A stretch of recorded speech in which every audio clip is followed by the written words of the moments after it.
Every new discipline affects the rest. Every new discipline makes a difference.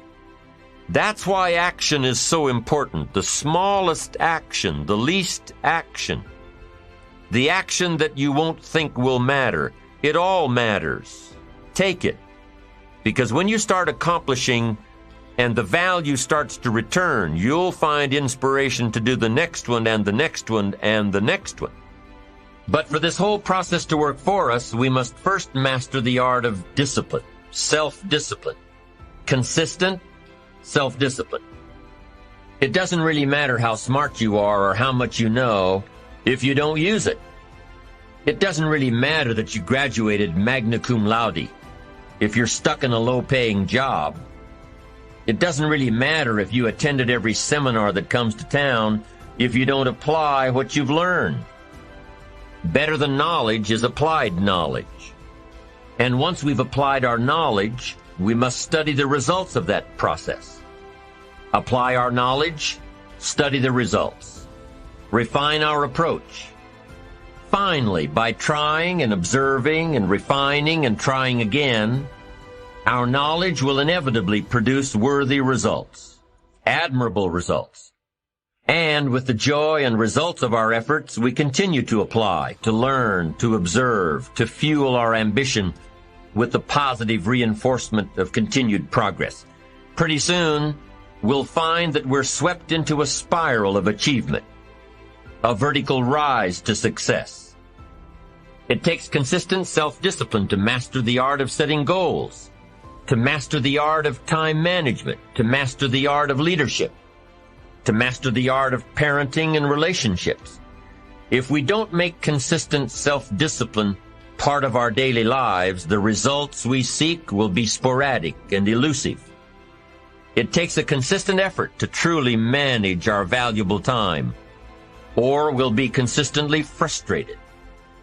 Our time will be eaten up by others whose demands are stronger than our own. It takes discipline to conquer the nagging voices in our minds, the fear of failure, the fear of success, the fear of poverty, the fear of a broken heart. It takes discipline to keep trying when that nagging voice within us brings up the possibility of failure. It takes discipline to admit our errors and recognize our limitations. The voice of the human ego speaks to all of us. Sometimes the voice of ego says that we should magnify our value beyond our results. It leads us to exaggerate, to not be totally honest. It takes discipline to be totally honest, both with ourselves and with others. It takes discipline to change a habit, because habits are formed a little bit each day, every day, every day. Once habits are formed, they act like a giant cable. They act like a nearly unbreakable instinct that only long-term disciplined activity can change. You just got to go home and make a list after today. And here's the question to ask as you make this personal list.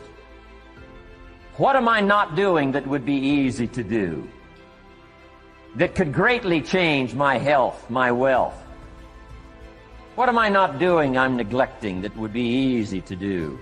Just go home and answer that question personally. You don't have to put the answers on a public bulletin board. This is just all personal stuff. But here's how you get a miracle going for your life. Number one, do what you can. Get a list of the stuff you could do and you haven't done, postpone, and start cleaning that up. You can't start at a better place for personal change. It'll affect your bank account, affect your future, affect your income, affect everything. You can't start a better life change process than cleaning up what you should be doing.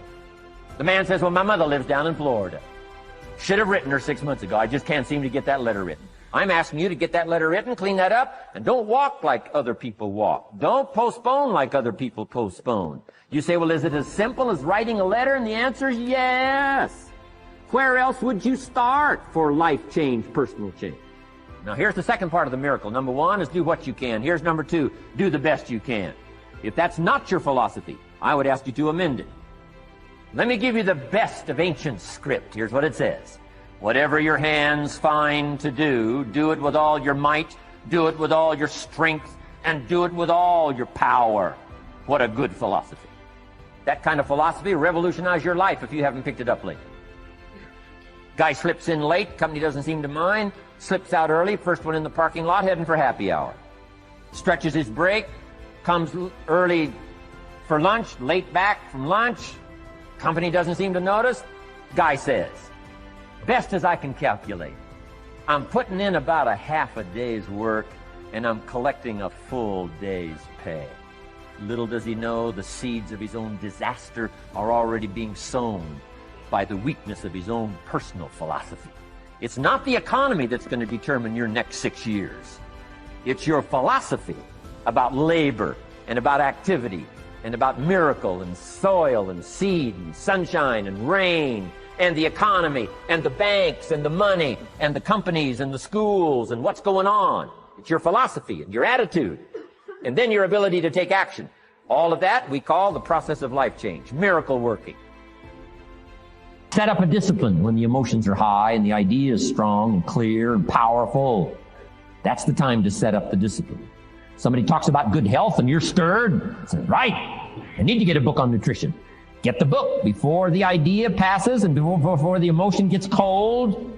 Go for the book. Start the library. Start the process. Fall on the floor. Do some push-ups. Action. Got to take action. Otherwise, the wisdom is wasted. Otherwise, the emotion soon passes.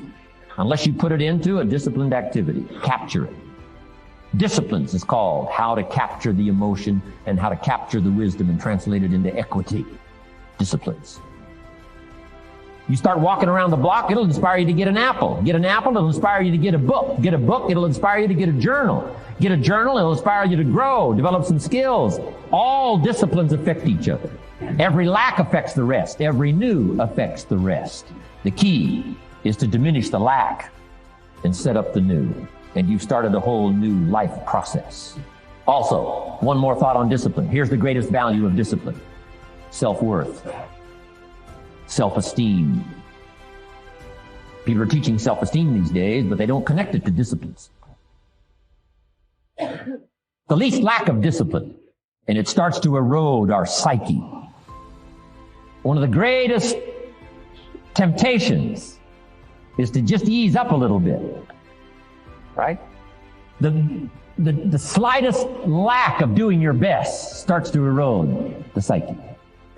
Instead of doing your best, doing just a little less than your best. Sure enough. You say, well, it's just going to affect my sales. No, it's going to affect your consciousness. It's going to affect your philosophy. Now you've begun in the slightest way to affect your own philosophy. Here's the problem with the least neglect. Neglect starts as an infection. And if you don't take care of it, it becomes a disease. And one neglect leads to another. And the worst of all, when neglect starts, it diminishes our self-worth, our self-confidence, our self-value. You say, well, how can I get back my self-respect? I'm telling you, you don't have to go to 29 classes. All you have to do is start the smallest discipline that now corresponds to your own philosophy, like I should, and I could, and I will. No longer will I let neglect stack up on me so that I will have the sorry scenario 6 years from now, giving some excuse instead of celebrating my progress. That's the key to discipline. Okay? Let's get kids involved in the least of disciplines. One more, and then one more, and then another one, and then another one, and then some more. And the first thing you know, you're starting to weave the tapestry of a disciplined life into which you can pour more wisdom and more attitude and more strong feeling, more faith and more courage. Now you've got something, a vessel in which to put it. And now the equities start to flow. And the early return, I'm telling you, if you'll start this process, the early return will have you so excited, you'll commit yourself to this strategy for the rest of your life. You'll never go back to the old ways. Join a new crowd. Join a new group. The disciplines to do it. Take action.